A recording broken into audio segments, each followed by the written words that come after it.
Well, how does music affect the consciousness?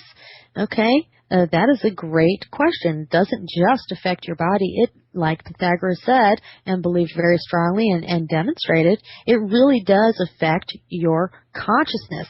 And guess what? Music can even be used as a portal to higher consciousness. Now, who in their right mind would not like to improve themselves and gain peace of mind and things like that? So we're going to cite a document entitled The Occult Basis of Music, which is a lecture by Rudolf Steiner, a brilliant man who did a lot of great lectures and wrote all kinds of wonderful articles.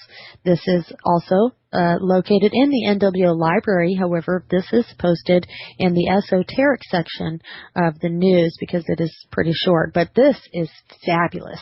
I hope you will stay tuned to listen to the entire thing because this really explains a lot.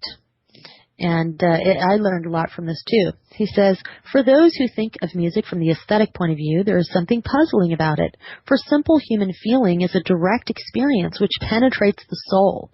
And for those who want to understand how it produces its effects, it is a rather difficult problem. Compared with other arts, sculpture, painting, poetry, music has a special character. All the other arts have some kind of model in the external world. What is the origin of musically shaped sounds? How are they related to anything in the objective world? It is precisely in connection with this art of music that Schopenhauer has advanced some interesting views. In a certain respect, they are indeed clear and striking. He assigns to music a quite special place among the arts, and to art itself a quite special value in human life. His philosophy has a fundamental ground note which may be expressed as follows.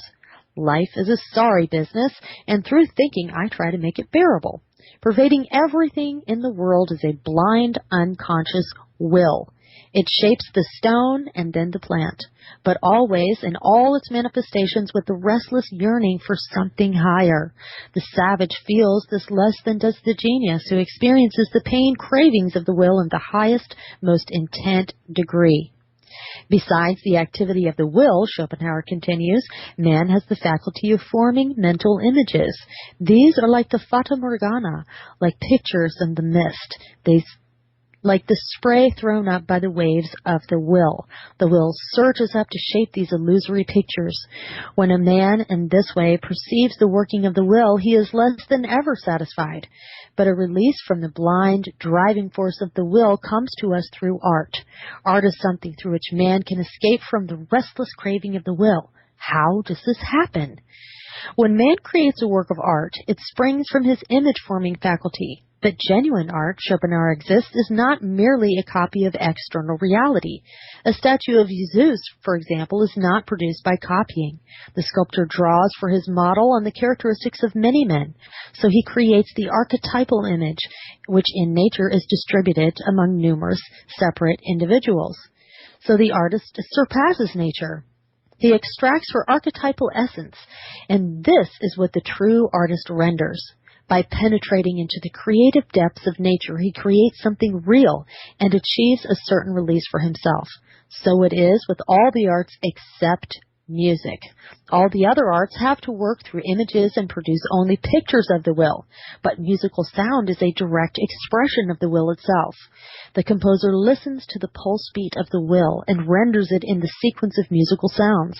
Music is thus intimately related to the working of the will in nature, to quote-unquote things in themselves. It penetrates into the elemental archetypal being of the cosmos and reflects the feeling of it. That is why music is so deeply satisfying. Schopenhauer was no occultist, but in these matters he had an instinctive apprehension of the truth. Why does music speak so intimately to the heart and so widely, and why is its influence so powerful even in early childhood?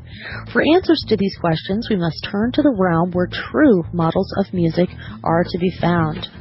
We'll talk about that on the other side. It is not where you think it is. So stay tuned to find out.